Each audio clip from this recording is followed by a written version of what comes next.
में 11 साल की लड़की का क्रूरता से बलात्कार किया गया और चाकुओं से गोद दिया गया।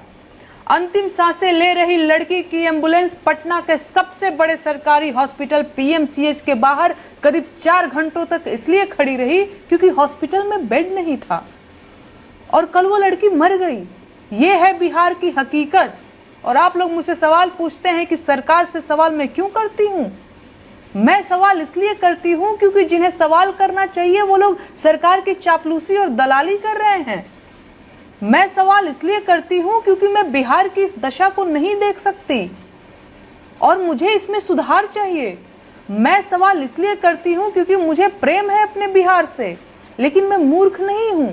मैं जानती हूं कि बिहार के लोगों के साथ बहुत बड़ी ठगी हुई है और उन्हें अभी भी ठगा जा रहा है। मैं खुद चाहती हूं कि बिहार के लोग बिहार पर गर्व करें, बिहारी होने पर गर्व करें और पूरा देश बिहार और बिहारियों को सम्मान की नजर से देखे।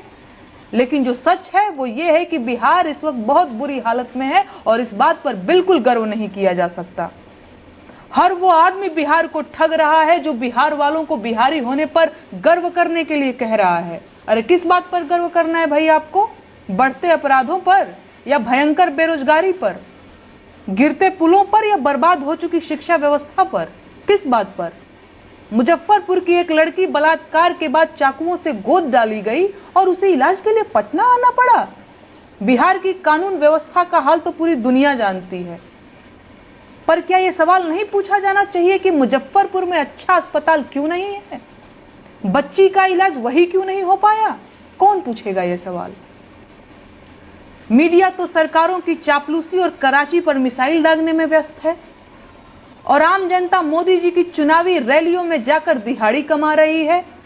मंच पर खड़े मोदी जी का पराक्रम सुन रही है। मोदी जी की नसों में सिंदूर बह रहा है और आम जनता बिरयानी पैकेट के इंतजार में सारी बकवास सुनती जा रही है।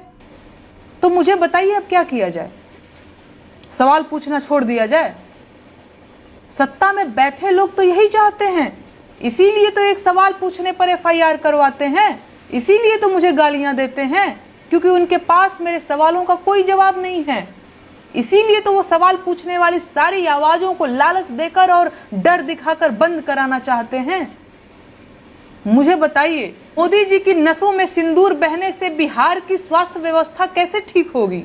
क्या मोदी जी की नसों का सिंदूर उस बेटी की जान वापस ला सकता है जिसको बलात्कार करके मार दिया गया?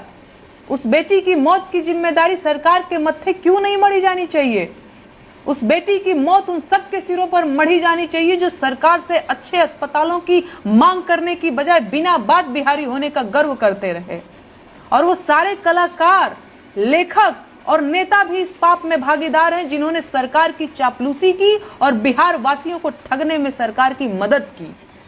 बिहार के लोगों के पास क्या नहीं है? मेहनत करके शहरों को महानगर बना दिया। देश चलाने के लिए हजारों आईएएस बिहार ने दिया। देश को विद्यापति और वशिष्ठ नारायण सिंह जैसे विद्वान बिहार ने दिया। कलाओं की धरती है बिहार।